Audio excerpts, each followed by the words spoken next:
Thanks for staying up later. Karen Allen is with us tonight. She was, as you know, Marion Ravenwood, the first heroine in the Raiders of the Lost Ark trilogy, but we're not going to start there. We're going to start with Starman, which was an enchanting movie of 5 or 6 years ago, a John Carpenter film that I understand you weren't 100% sold on. It took you a while to agree to do it. Is that true?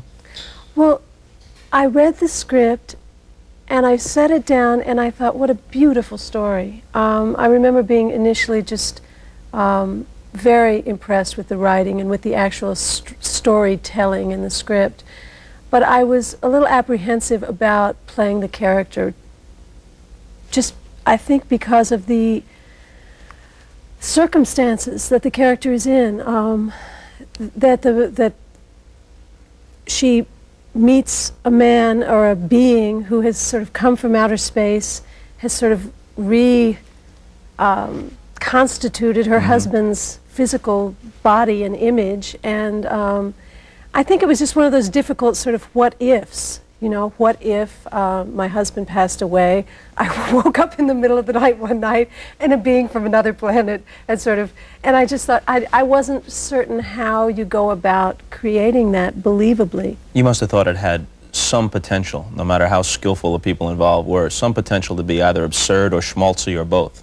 I think I had a certain amount of fear of that.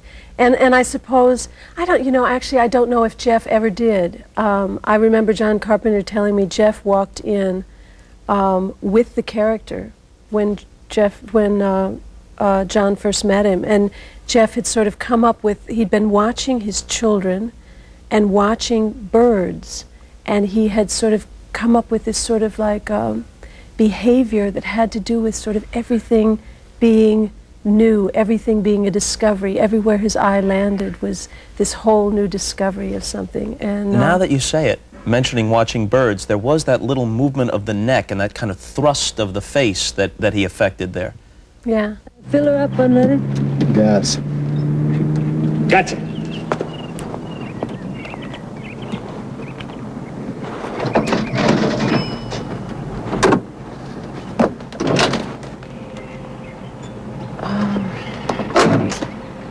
Yeah, I know. I have to go to the bathroom, the ladies' room, the restroom.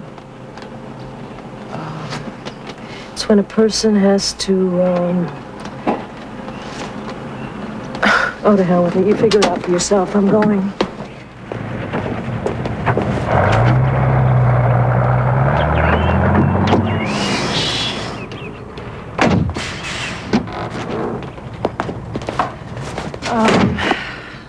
Women, me. Men, you. Understand? For someone who studied at the Strasberg studio and has done lots of stage work, Animal House is an interesting note on your resume. Yeah. Did you have reservations about it, or was it at a stage of your career where you said, hey, this could be good, I got to grab this? I didn't have reservations about it. I read it. I thought it was funny. I liked the character. I liked Katie. I found her very relatable too. She really got to be the voice of reason in the film. And I just had a great time. It was a wonderful group of actors that they put together for the film. And no, I didn't. Somebody told me that during the course of that, or shortly after it, I forget which, you had a conversation with Belushi about the nature of fame. I did. Well, I guess, Animal House was really, he had done a little part in Going South. Is that I forget he was in it, but But Animal House was his first film, although he was quite well known already from Saturday Night Live. And I, at the time, was a sort of mad harmonica player, and I had brought all my harmonicas and everything to the set of Animal House, or not to the set, but we would all play music afterwards. And so he would come from time to time and pound on my door in the village where I was living and sort of want me to come out to some blues clubs and hear some great harmonica players, guitarists, singers.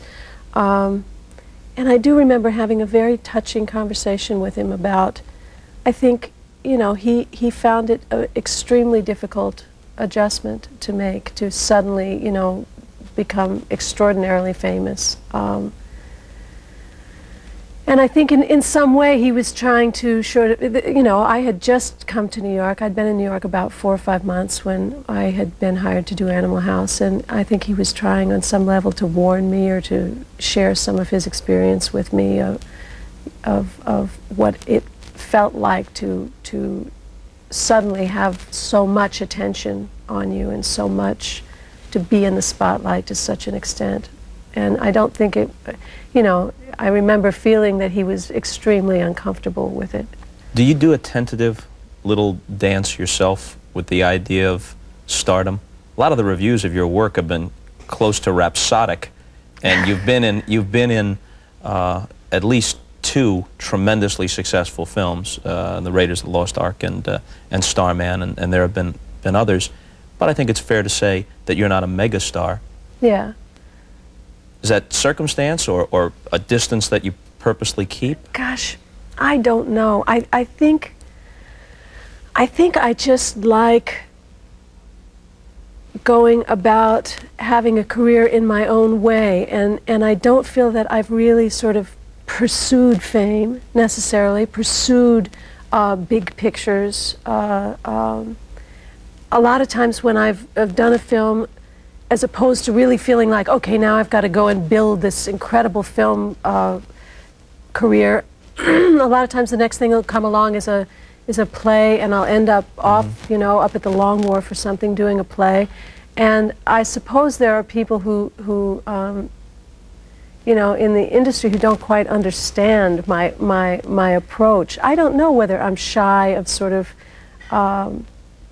fame or you know, building any sort of specific career. I just know that my interests sort of seem to create my own path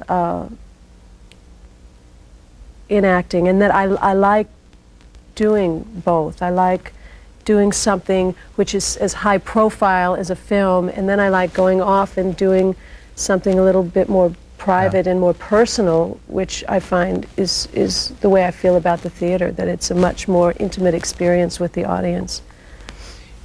Is Raiders of the Lost Ark a plus all the way across the board, or was it in some sense kind of an unwelcome signature for you? I think it's been, what happens I think a lot of times when one film is enormously successful, you get so identified with that film until you're in another film that is equally successful or more successful. Well, it's pretty difficult to make a film that's going to be more successful than Raiders of the Lost Ark. So I think in that sense, I made the film 10 years ago, and in that sense, that film has sort of followed me through the years and through an enormous amount of other work that I've done. Somehow people always hearken back to Raiders of the Lost Ark, which is great in a certain way. But at the same time, I think that happens to all actors. Yeah. That there is one film or 2 films that somebody gets identified with. I think in the way that it's difficult in certain ways, because a lot of times I might be interested in playing a character in films that's enormously different than Marion Ravenwood or even Jenny Hayden in Starman.